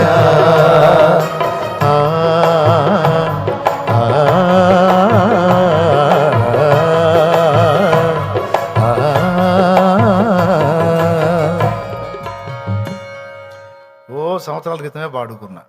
మనవాళ్ళ తెలివితేటలన్నీ చూసి విషయం తక్కువ హడావిడి ఎక్కువ, మ్యాటర్ తెలీదు, పాడలేదు, చదవరు, ఏం లేదు, అన్నీ అది అట్లా ఇది ఎందుకు అట్లా. మరి రాజ్యాంగం కూడా తెలియకుండా మాట్లాడేస్తున్నారు, మత ఉన్మాదం ఎత్తికెక్కి పిచ్చి పిచ్చిగా. సరే చరిత్ర అంటే తీసే, రాజ్యాంగం అన్న తెలియాలి కదా, అది కూడా పట్టించుకోవటల్లా. సరే వదిలేద్దాంలే, మళ్ళీ ఇప్పుడు మళ్ళీ అందులోకి పోతే మళ్ళీ రాలేము ఇప్పుడు బయటికి. ప్రియులారా, యేసయ్య ఇప్పటివాడా ఎప్పటివాడు? అసలు ఆది అంతములు లేనివాడు ఆయన. కాబట్టి దేవుని ఎవడను ఎప్పుడు చూడలేదు అన్న మాట నిజమే. అంటే దేవుని పరిపూర్ణత్వాన్ని, కంప్లీట్గా దేవుడు ఉన్న తీరుని ఎవ్వడూ చూడలేడు. ఎందుకంటే మన కంటికి ఒక పరిమితి ఉంది, మన చెవికి ఒక పరిమితి ఉంది. ఇప్పుడు మీరు నేను మాట్లాడుతూ మెల్లగా అంటే వినగలిగారు, హల్లెలూయా అన్నారు అనుకో, చూసారా మీ చెవులకి దిమ్మంది, ఇంకా పెద్దగా అరవలా అసలు నేను, లేకపోతే రకతం వస్తుంది. దేవునికి స్తోత్రం. అంటే కొంతవరకే నీ చెవి వినగలిగిద్ది, అంతకు మించి ఎక్కువ వచ్చిందంటే కర్ణబేరీలు పగిలిపోయి ఇక ఎవడు ఎప్పుడు పిలిచింది వినపడదు. దేవునికి స్తోత్రం. అవునా? నీ కంటికి కూడా కొంతవరకే శక్తి ఉంది, కొంతవరకే చూడగలవు. ఇప్పుడు ఆ లైట్ మీకెళ్ళి తిప్పాను అనుకో, దానికి వెళ్ళి చూడమంటే మీ కళ్ళు పనిచేయవు. మనిషి సృష్టించిన ఒక లైట్ చూడటానికే కళ్ళు పనిచేయకపోతే దేవుడు సృష్టించిన లైట్ అదిగో బయట వెలుగుతుంది, సూర్యబింబం చూడండి, కాసేపు అంధకారంగా అమ్మిద్ది. అట్లాంటి నక్షత్రాలని, ఆ సూర్యగోళం లాంటి నక్షత్రాలని కోటాను కోట్లు చేసి అంతరిక్షంలో వేలాడదీశాడు ఆయన. ఇక ఆయన ఎట్లా అంటాడో ఊహించండి ఒక్కసారి. ఒకడు అంటాడు, దేవుణ్ణి నాకు చూపి. ఏందమ్మా నువ్వు చూసేది? పేలిపోతారా కళ్ళు, ఇంకేం లేదు, కరెంటు తగిలిన కాకిలాగా మాడిపోతాడు. ఇక దేవునికి స్తోత్రం కలుగును కాక. హై పవర్ తీగలు తగులుతాయి చూడు అప్పుడప్పుడు కాకులకి, తగిలినప్పుడు ఇక ఏం ఉండదు, దాని ఏక తోక కూడా మొత్తం బూడిదైపోయి కింద బూడిదలాగా రాలి పడిద్ది. నాకు చూపి దేవుడిని అంటాడు. దీని మీద వితండవాదం, తర్కం, దేవుడు ఒక టీచర్ గారట స్టూడెంట్స్ అందరినీ కూర్చోబెట్టి, నాస్తికురాలు, దేవుడు ఒప్పుకోదు ఆమె, అమ్మ బల్లె అంతలో మనుషులను లేపుతుంది బల్లి. ఆ బైబిల్ చేతిలో బైబిల్ దాని మీద పెడితే కదలకుండా ఉంటుంది కూటమైన దాకా. ఇప్పుడు ఆ దరి నుంచి ఈ దరికి లెగుసుకుంటూ వస్తారు నాకు తెలుసు. బైబిల్ పెట్టండి దాని మీద. బల్లి గరిచిపోయినోడు ఎవడన్నా ఉన్నాడా? ఏందో మరి దాన్ని చూస్తే ఎలర్జీగా ఉంటుంది, అందుకే ఎవరికైనా అంతే ఉంటుందిలే. కూర్చోండమ్మా. అది ఇంకా వైనం కాలేదా? బైబిల్ పెట్టండి, అది కూడా కూటంలో ఉంటుంది.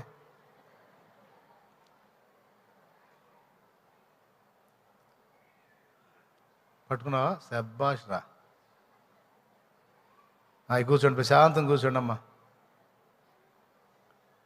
అసలు మీరు బల్లికే భయపడుతున్నారు. మా ఒక సోదరు ఉంది, త్రాసుపాము నడుము పట్టుకుంది, పక్క జడనుకొని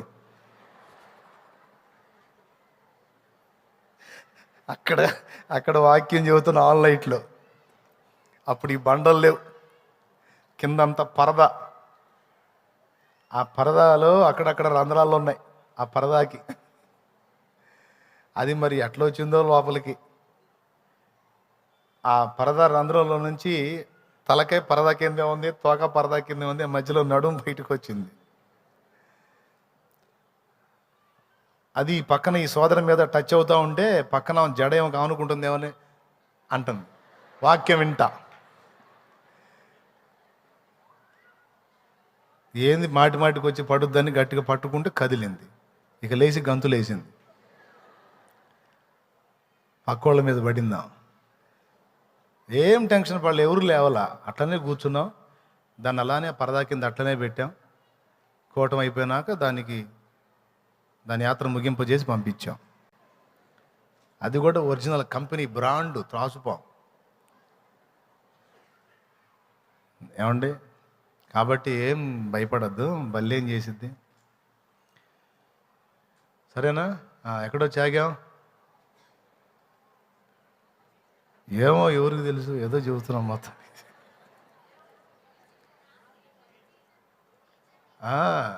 దేవుడు నాస్తికురాలు, దేవుడు లేడు అనే పాఠం పిల్లలకి నేర్పాల, బాగా వాళ్ళ బుర్రలో ఎక్కించాల. ఓ రోజు క్లాస్లో పిల్లలందరూ కూర్చొని ఉంటే, రేయ్ మీకు దేవుడి గురించి చెబుతారా అందట. ఏం చెబుతాదో టీచరు అని ఆశ్చర్యంగా చూశారు. ఒప్పుకోదు కదా. దేవుడు లేడని నిరూపిస్తా అందట అని, ఒరే గోపి లేరా అంది. గోపి అనేవాళ్ళు లేచాడు. వాళ్ళు లేస్తే, ఒరే నీకు నేను కనపడుతున్నానా? అవును మేడం కనపడుతున్నారు. ఈ మేజాబల్ల కనపడుతుందా? అవును మేడం కనపడుతుంది. నేను కనపడ్డానంటే ఉన్నాను కాబట్టి కనపడ్డాను. మేజాబల్ల కనిపించిందంటే ఉంది కాబట్టి కనిపించింది. ఆ కిటికీలో నుంచి చూడరా, ఆకాశం కనపడుతుందా? కనపడుతుంది టీచర్, ఆకాశం ఉంది కాబట్టి కనపడింది. అవునా? ఈ పిల్లలందరూ ఉన్నారు చూడరా, కనపడుతున్నారా? కనపడుతున్నారు టీచర్, అందరూ ఉన్నారు కాబట్టి కనపడుతున్నారు. ఇప్పుడు దేవుడు కనపడుతున్నాడా? కనపడలేదు టీచర్. కనపడరా, ఎందుకంటే లేడు కాబట్టి అందుట. పాపం ఆ కూర్చున్న వాళ్ళల్లో ఒక అమ్మాయి ఉంది, విశ్వాసి. అమ్మాయికి ఆత్మలో మండింది. టీచర్ గారు మిస్లీడ్ చేస్తుంది అనుకుని ఆత్మచేత ప్రేరేపించబడి పైకి లేచింది. టీచర్ మీరు చెప్పిన దాన్ని బట్టి నాకు కూడా ఒక డౌట్ వస్తుంది టీచర్ అందట. ఏమిటి అందట. ఒక్కసారి గోపితో నేను కూడా మాట్లాడుతా అందట. గోపి కొంచెం పైకి లెగవ్వా. మళ్ళీ వాడే లేచాడు. నీకు మేజాబల్ల కనపడుతుందా? కనిపిస్తుంది. ఉంది కాబట్టి కనిపించింది. Okay right. బయట కిటికీలో నుంచి చూడు, మేఘం కనపడుతుందా? కనిపిస్తుంది. ఉంది కాబట్టి కనిపించింది. పిల్లలందరినీ చూడు, కనిపిస్తున్నారా? కనిపిస్తున్నారు. ఉన్నారు కాబట్టి టీచర్ చెప్పినట్టు కనిపిస్తున్నారు. నేను కనపడుతున్నానా గోపి? కనిపిస్తున్నాం. ఎస్, నేను ఉన్నాను కాబట్టి కనిపిస్తున్నాను. ఇప్పుడు టీచర్ గారు కనపడుతున్నారా? కనిపిస్తుంది, ఉంది కాబట్టి కనిపించింది. గోపి, టీచర్ గారి మెదడు కనపడుతుందా? కనిపించట్లేదు కాబట్టి టీచర్ గారికి మెదడు లేదు అంతే అని కూర్చుందట. దేవునికి స్తోత్రం కలుగును గాక. టీచర్, మీరు చెప్పిన న్యాయం ప్రకారం, మీరు చెప్పిన లాజిక్ ప్రకారం దేవుడు కనపడట్లేదు కనుక, లేకపోతే మీ మెదడు కూడా మరి కనపడట్లేదు కనుక లేదని మీరు ఒప్పుకుంటారా అంటే టీచర్ గారు పాఠం మొదలు పెట్టారంట. దేవునికి స్తోత్రం కలుగును గాక. హల్లెలూయా. ఎన్ని డొంక తిరుగుడు వ్యవహారాలు చెప్పినా దేవుడు ఉన్నాడు అనే చెప్పేవాడికి పెద్ద లాజిక్ అవసరం లేదు, కానీ దేవుడు లేడని చెప్పేవాడికి బోల్డ్ అంత లాజిక్ కావాలి, బోల్డ్ అంత మ్యాటర్ కావాలి. ఎంత చెప్పినా అది ఒరిగే ఉంటుంది, ఎందుకంటే దేవుడు ఉన్నాడు కాబట్టి. నేను అడుగుతున్నా, మీరు చూసారా అని. ఇప్పుడు మొదటి ప్రశ్న కాడికి వచ్చా, మీరు చూసారా? కానీ చూడకపోయినా ఆయనను మీరు విశ్వసించుచున్నారు. దేవునికి స్తోత్రం. ఎంతమంది ఒప్పుకుంటున్నారు దేవుడు ఉన్నాడని? మరి అప్పుడప్పుడు ఎందుకు దేవుడు ఉన్నాడో లేడో డౌట్ వస్తుందని అనిపిస్తుంది మీ మనసుల్లో? అంటే కొన్ని పరిస్థితులను బట్టి దేవుడు లేడేమో అనిపిస్తుంది. నో, దేవుడు ఉన్నాడు. మొదటిది, ఆ దేవుడు ఎవరైనా నువ్వు విశ్వసిస్తున్నావు అంటే అంతకుముందు బహుమంది గురించి మనం నమ్మకం కలిగి ఉన్నాం. ఇప్పుడైతే అన్నిటినీ పరిశీలించి ఒక నిర్ణయానికి వచ్చాం. దేవుడు అని పిలవడానికి, ఆ అర్హతను ఆపాదించడానికి, మన ఆరాధనకి యోగ్యత ఎవరికుందో తెలుసుకోవడానికి మనం పరిశీలించినప్పుడు అందరిలో మనకి ఒక శ్రేష్టమైన వ్యక్తి ప్రత్యక్షమయ్యాడు. ఆయన పేరు నజరేయుడగు యేసు. ఒక దేవుడు అనేవాడికి ఏ లక్షణాలు ఉండాలో, ఏ కొలతలు ఉండాలో, ఏ క్యారెక్టర్ ఉండాలో, ఏ విషయాలు ఉండాలో అవన్నీ కూడా యేసులో నేను చూశాను. ఇప్పుడు ఒక మాట వినండి, రకరకాల మతాలు, రకరకాల విశ్వాసాలు ఉన్నాయి. ఎవరి విశ్వాసం వాళ్ళది. వాళ్ళకి రకరకాల వ్యక్తులలో, మనుషుల్లో దేవుడు కనపడ్డాడు వాళ్ళకి, నాకు అభ్యంతరం లేదు అనుకుంటే అనుకోండి. ఇప్పుడు కొంతమందికి నాలో దేవుడు కనపడతాడు, ఎందుకంటే వాళ్ళు ఏదో ఆపదలో ఉన్నారు, నేను ప్రార్థన చేశాను, దేవుడు జవాబు ఇచ్చాడు. ఇక వాళ్ళు వచ్చి, శాలేమన్నా నువ్వే దేవుడు అన్నా అని నన్ను అన్నారు అనుకో, నేను నిజంగా దేవుణ్ణేనా? ఆపదలో వారికి ఏదో నా దగ్గర ఉన్నది ఇచ్చి ఆదుకున్నా, వెంటనే వాళ్ళు వచ్చి, శాలేమన్నా నువ్వు దేవుడు అన్నా అన్నారు, నేను దేవుణ్ణేనా? సరిగా చెప్పండి. లేదు.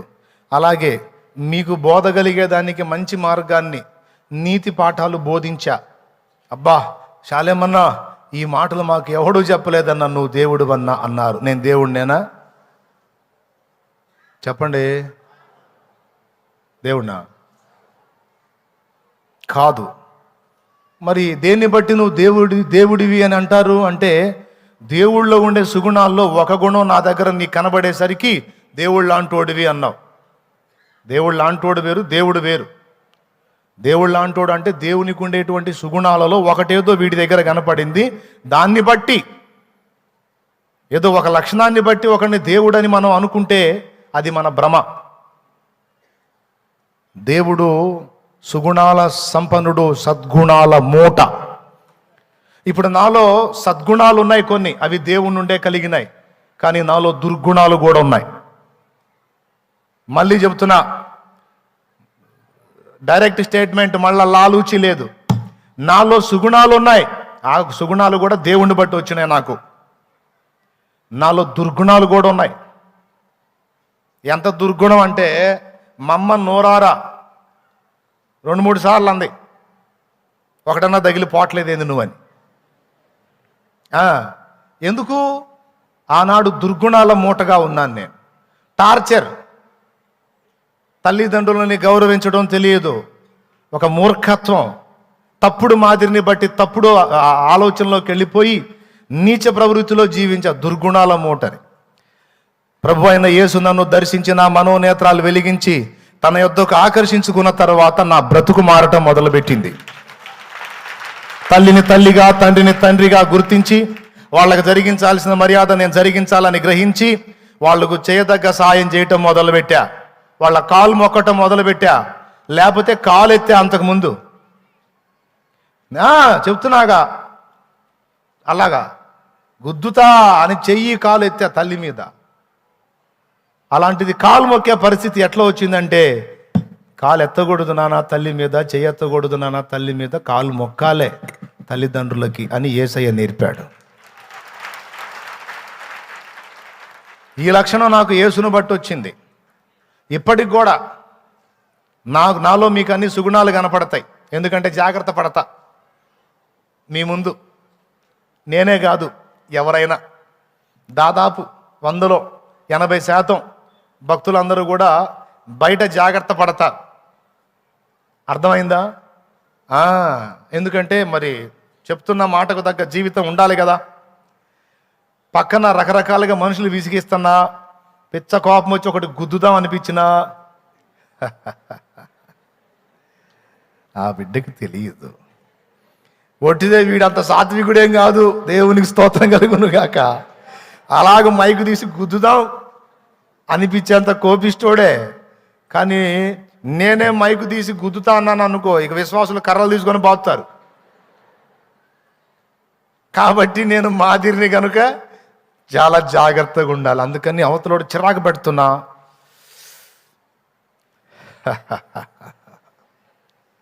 ఆ బిడ్డకు తెలియదు, లోపల రగిలిపోతుంటుంది. అవునా కాదు? నిజం చెప్పండి, అవునా? నాలో కోపము, మితిమీరిన కోపమనే దుర్గుణం ఉండి ఉండవచ్చు. కొన్నిసార్లు ఎదుటి వాళ్ళని పొరపాటుగా అపార్థం చేసుకునే దుర్గుణం ఉండి ఉండొచ్చు. ఇదైతే అందరికి ఉంటుంది, గ్యారెంటీ ఇస్తా. 100% గ్యారెంటీ ఇస్తా. ఎదుటి వాళ్ళని తొందరపడి అపార్థం చేసుకునే దరిద్రపు లక్షణం అందరికీ ఉంటుంది. అవునా? ఎందుకు ఉండదు? ఇంకా మరికొన్ని అసలు ఏ దుర్గుణం లేకుండా పూర్తిగా సుగుణాల సంపన్నుణ్ణి నేనే కాదు, ఏ సేవకుడు కాదు, ఏ నరుడు కాదు, ఏ ఒక్కడు లేడట్లా. మరి ఎవరున్నారు అట్లా? ఒకే ఒక్కడున్నాడు. కాగడ వేసి వెతికినా దొరకదు ఆయనలో దుర్గుణం. కాగడ బోతద్దం పెట్టి వెతికినా దొరకదు ఆయనలో తప్పుడు గుణం. పూర్తిగా సుగుణాల మూట. ఒక్కడు ఆయన మనుషుడిగానే భూమి మీదకి వచ్చి జీవించి వెళ్ళాడు. ఆయన పేరు ప్రభు అయిన యేసుక్రీస్తు. తెలుసా? ఆయనతో ఎవరిని సాటి చేస్తావు? ఏ మనుషుడిని సాటి చేస్తావు? కాబట్టి నేను అంతకుముందు మొక్కిన వాళ్ళందరి జీవితాలు చదివా. నా బతుకు వాళ్ళ బతుకు ఈక్వల్.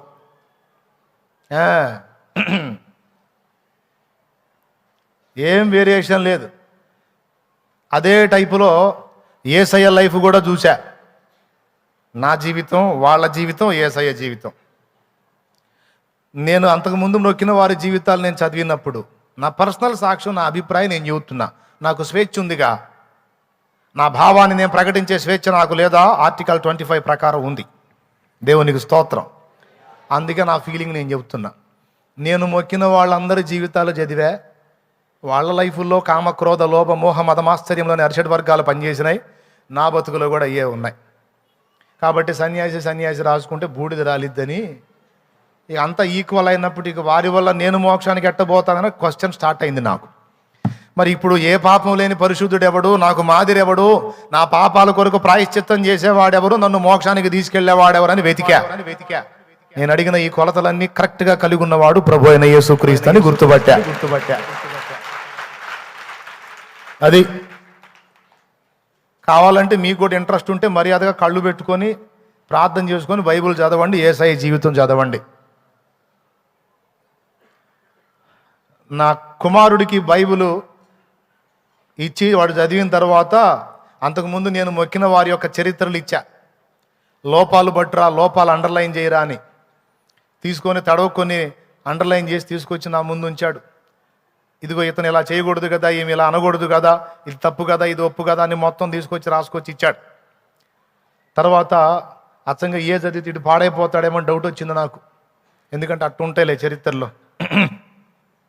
దేవునికి స్తోత్రం, హల్లెలూయా. అయితే పరిశుద్ధ బైబిల్ గ్రంథం వాడి చేతికి ఇచ్చా. ఇదిగో ఇందులో యేసు ప్రభు లైఫ్ చదువురా అని ఇచ్చా. బైబిల్లో కూడా మనుషులు ఉన్నారు భయంకరమైన పాపాలు చేసిన వాళ్ళు. కానీ నేను గతంలో మొక్కిన వాళ్ళలో మనుషులు బాగున్నారు, మొక్కిన వాళ్ళే తేడాగా కనపడ్డారు. రాయబడ్డది. డౌట్ ఉంటే నా దగ్గర అన్నీ ఉన్నాయి, చూపిస్తా వస్తే. నేనే ఒట్టి ప్రగల్భాలు బలకట్లేదు, తెలియని విడివిడి జ్ఞానం మాట్లాడలేదు. ఎవరికన్నా ఆత్మలో మండితే దానికి నా సంబంధం లేదు. దేవునికి స్తోత్రం. డౌట్ ఉంటే రావచ్చు, చూపిస్తా మొత్తం. యేసు ప్రభు లైఫ్ ఇచ్చా, చదువురా. ఈయనలో కూడా ఏమైనా తప్పులు ఉంటే అండర్లైన్ చేయన్న. మరి అందరికీ ఒకటే న్యాయం కదా. అందులో నాకుంటే మక్కువ దేని మీద ఉంటుంది? నేను ఎందులో పుట్టానో, ఎందులో పెరిగానో, ఎందులో మునిగి తేలానో దాని మీద ఇంట్రెస్ట్ ఉంటుంది. యేసు ప్రభు బైబిలే నాకు పరాయి ఫీలింగ్. ఇక నా మిగిలినవన్నీ నా హైందవ సాహిత్యం, పురాణాలు కానీ, వేదాలు కానీ, ఇతిహాసాలు కానీ, ఇవన్నీ నాకు ఫేవర్గా ఉంటాను. కాబట్టి అవి ఇచ్చాను. దాంతోపాటు ఏసఐ బైబిల్ కూడా ఇచ్చి, ఏసఐ స్టోరీ చదువురా, ఇందులో ఆయన తప్పులు కూడా ఏమైనా ఉంటే అండర్లైన్ చేయని ఇచ్చా. వాడు స్టడీ చేసి నా దగ్గరకు వచ్చి ఏమన్నాడో తెలుసా? అంతకు ముందు నువ్వు ఇచ్చినవి చదివితే వారి లోపాలన్నీ ఇట్టే అర్థమైపోయినాయి, కానీ ఈయన జీవితం చదువుతుంటే ఆయన లోపాల సంగతి ఏమో కానీ నా బ్రతుకులో లోపాలు నాకు అర్థమవుతున్నాయి నాయన అన్నాడు వాడు. జాగ్రత్త జాగ్రత్త, చేతులు నొప్పులు పుడతాయి మళ్ళీ ఆడ మెల్లగా. దేవునికి స్తోత్రం కలుగును గాక. ఆర్ఆర్కే మూర్తి గారు తెలుసా మీకు? ఇక్కడే గోవిందపురం. ఆర్ఆర్కే మూర్తి గారు పెద్ద ఆయన దగ్గరికి ఆయన బంధువు ఒక ఆయన వచ్చాడంట. ఏమిటో మతం పట్టావంటగా? మతం అన్నాడట. మతం పట్టలేదు, మతం పట్టలేదు అన్నాడంట. అదే లేదో మతంలో దిగావంటగా? దిగలేదు, దిగిన దానిలో నుండి పైకి ఎక్కాను అన్నాడంట. ఆయన మామూలుగా చెప్పడు సమాధానం. కాదోయ్, మనలో మన వాటిల్లో ఏవైనా తప్పులుంటే సరి చేసుకొని మన దానిలోనే ఉండాలి కానీ వేరే దానికి పోవటం ఏమిటో అన్నాడట. నేను సరి చేసేవి నాకెందుకు? నన్ను సరి చేసేవాడు నాకు కావాలి. అందుకే నేను బైబిల్ పట్టుకున్నా, యేసయ్యను పట్టుకున్నాను. నేను సరిదిద్దేవి నాకెందుకు? నన్ను దిద్దేవాడు కావాలి, ఆయన యేసు యేసు అని చెప్పి సాక్ష్యం ఇచ్చాడు ఆయన. కాబట్టి దేవుడు ఉన్నాడని మొదట నమ్మాం. ఆ దేవుడు ఎవరు అంటే, దేవుడు అనడానికి 100% అర్హతలన్నీ కూడా యేసులో ఉన్నందున, ఇప్పుడు నేను యేసులో ఉన్నాయని నేను చెప్పటం కాదు, అసలు యేసు చేసిన కార్యములు చేసేవాడే ప్రజాపతి. ఆయనే ఆది సంభూతుడని క్రీస్తు పూర్వము 2000 ఏండ్ల క్రితం చెప్పబడిన వేదములో, ఋగ్వేదము 10వ మండలము 9వ సూక్తమైన పురుష సూక్తంలో ప్రజల పాప పరిహారార్థమై ఆహుతించబడేటువంటి ప్రజాపతి ఆయనే ఆది సంభూతుడు అనే మాట ప్రస్తావించాడో. ప్రజల కొరకు ఆహుతించబడేటువంటి యజ్ఞ పురుషుడు. శుక్ల యజుర్వేద సంహితలో నేను దేవతలకు మొక్కిన దేవుడెవరన్న అంశంలో మొత్తం వేదాల్లో ఎక్కడెక్కడైతే ఉన్నాయో నాకు అవకాశం ఉన్నంత వరకు అన్నీ చూపించా. ఇంకా చాలా ఉన్నాయి కానీ అప్పుడు టైం లేదు. కొంచెం లోతుగా మాట్లాడితే మన వాళ్ళకి పిచ్చెక్కుద్ది కదా, అర్థం కాకపోతే. అందుకని సింపుల్గా ముగించా. దేవునికి స్తోత్రం.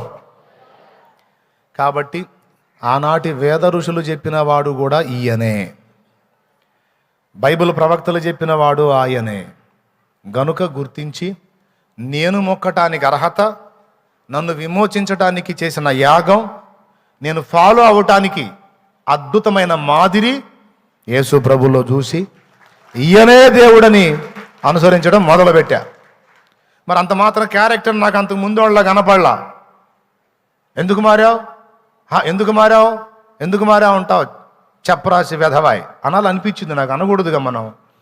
దేవునికి స్తోత్రం. ఎందుకు మారావు ఏందిరా? ఆ క్యారెక్టర్ కనపడింది, మరి ఆ కొలతలు కనపడ్డాయి. అంత మాత్రం వాడిని చూపించి ఇంకోకుండా మరి ఆలోచిద్దాం. ఉన్నాడా? లేడని ఎప్పుడో పెద్దోళ్ళు ముసలోళ్ళు తెలుసుకొని పాటలు కూడా రాసేసుకున్నారు అన్ని చదివి. సమానులెవరు ప్రభు, సమానులెవరు ప్రభు, నీ సమానులెవరు ప్రభు, సమానులెవరు ప్రభు. సమస్త మానవ శ్రమానుభవమును, సమస్త మానవ మానుభవమును సహించి వహించి ప్రేమించగలని, సహించి వహించి ప్రేమించగలని సమాను ఎవరు ప్రభు, నీ సమానులెవరు ప్రభో, సమానులెవరు ప్రభో.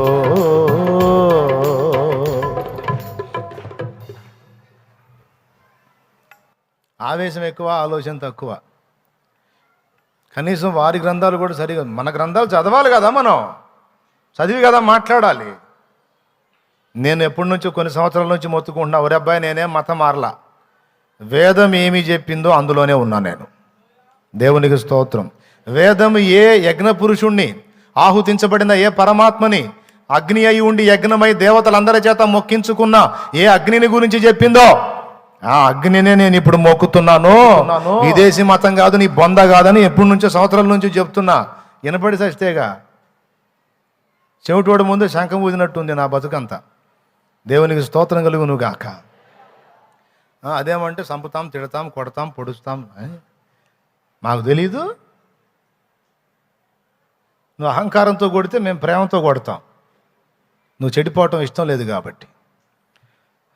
ప్రియులారా, ఎందుకు యేసుప్రభు మార్గంలోకి వచ్చాం, ఎందుకు ఆయన్ని నమ్ముకున్నామంటే ఒక దేవుడు అనటానికి 100% క్వాలిటీస్ అన్నీ యేసులో ఉన్నాయి.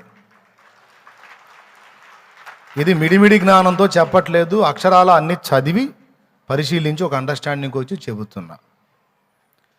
ఓకే, ఇప్పుడు ఏం నమ్మాలి? మొదట చూడకయే దేవుని నమ్ముట. అలాగే యేసు శిలువ యజ్ఞం చూసారా మీరు? అయిపోయింది, చెప్పండి. ఇక యేసు శిలువలో ప్రాణం పెట్టడం చూసారా? నో, చూడకయే మీరు ఆయన శిలువ యందు విశ్వాసం ఉంచారు. దీని వలన మీకు ఆత్మరక్షణ కలుగుతున్నది. అంతేగాక మీకు ధన్యత, చూడక నమ్మిన వారికి కలిగే ధన్యత మీకు లభిస్తుంది. దేవుణ్ణి చూడలా, ఆయన ఉన్నాడని నమ్మారు. యేసును చూడలా, ఆయన ఉన్నాడు, నా కోసం వచ్చాడు, సిలువలో ప్రాణం పెట్టి తిరిగి లేచాడు, మళ్ళా రాబోతున్నాడు అని నమ్ముతున్నారు. ఈ నమ్మికగా మీకు నిష్ప్రయోజనం కాదు, గొప్ప ధన్యత తెచ్చిపెట్టింది. ఏమండి, నోవహు అది వరకు తెలియబడని సంగతులను గురించి దేవుని యందు నమ్మిక ఉంచాడట.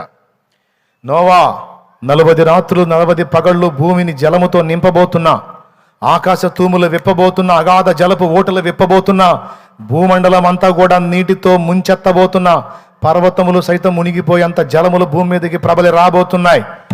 నీ ఒక్కడివే నా దృష్టి ఎదుట నిందారహితుడవై నడుచుకొనుచున్నావు గనుక నా కృప నీ మీదికి వచ్చింది.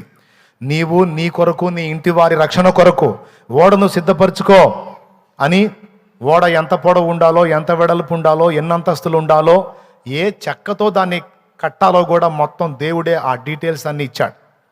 చితిసారకపు మ్రాను తీసుకొని దానితో ఇలాగ నువ్వు ఇన్ని అరలు కలిగి, ఇన్ని అంతస్తులు కలిగి ఉన్న ఓడను చేసుకోమని నోవహుకు చెప్పాడు. నోవహు చెబితే అప్పుడు ఉన్నోళ్ళు అంటారు, ఏంది పైనుంచి నీళ్ళు వస్తాయా అంటారు. ఇప్పుడు మనం అగ్ని కురిసిద్దంటే నమ్మట్లేదుగా ఎవడు. అంటే ఇంతవరకు ఎవరు చూడాల పైనుంచి అగ్ని వానబట్టం. నోవా టైంలో పైనుంచి నీళ్లు పడటం కూడా ఎవరికి తెలియదు. హెబ్రీ పత్రిక 11వ అధ్యాయము 5-6 వచనాలు ఇంటికి పోయి చదువుకోండి, అది ఉంటుందే. నాకు వెళ్ళి చూడండి, ఇప్పుడు టైం అయిపోయింది ఈడ. స్తోత్రం. అప్పుడున్న తరమంతా ఎగతాళి చేశారు నోవహుని. ఆయన ఎవడేమనుకుంటే నాకే, దేవుడు చెప్పాడు నేను చేస్తా అని మొండికి తిరిగాడు. రికార్డ్ బ్రేక్ అండి నోవాహు. అసలు ఊరు మొత్తం ఒకటైతే నేను ఒక్కడే ఒకటన్నట్టు నిలబడ్డాడు నోవాహు. కొంతమంది ఉంటారు, రావాలని ఉంది కానీ మా వాళ్ళు ఏమన్నా అనుకుంటారేమో అని వద్దామని అనిపిస్తానే ఉంది, మా వాళ్ళు ఏమైనా అనుకుంటారేమో అని. బాప్తీసం కూడా పొందాలని ఉంది కానీ మా వాళ్ళు ఏమైనా అనుకుంటారేమో అని. రేపు అగ్నిగుండంలో పడ్డ తర్వాత మరి మీ వాళ్ళు ఏమి అనుకోరా? ఎందుకు అనుకోరు? వచ్చి అంటారు, బుద్ధి తక్కువదానా, మాకంటే తెలియదు, నీకు తెలుసుగా, పోయి పొందకపోయావా, మీరేదన్నా అనుకుంటారేమో అని అనాల్సి వచ్చింది అక్కడ. దేవునికి స్తోత్రం కలుగును గాక. మీ వాళ్ళు లేదు, మా వాళ్ళు లేదు, యేసునామములో ముందు పరిగెత్తుకొని పోయి బాప్తీసం పొందేసేయాలి. తర్వాత తిప్పల తర్వాత రక్షణ బంధు అని చెప్పాడు. జాగ్రత్త చేసుకోమంటే నోవాహు రెడీ చేసుకున్నాడు. ఒరే వీడు ఎంత పిచ్చోడరా, ఉన్న ఆస్తి అంతా పోగొట్టుకుని అంతా ఏదో ఊరి మధ్యలో ఏదో ఒకటి కడతన్నాడు, డబ్బులన్నీ దానికి తగలబెడుతున్నాడు. మనం చూడరు హాయిగా తింటున్నాం, తిరుగుతున్నాం, పెళ్లి చేసుకుంటున్నాం, పెళ్ళికి ఇచ్చుకుంటున్నాం, ఒక్కొక్కటి అరడజన్ చేసుకుంటున్నాం. ఏంటి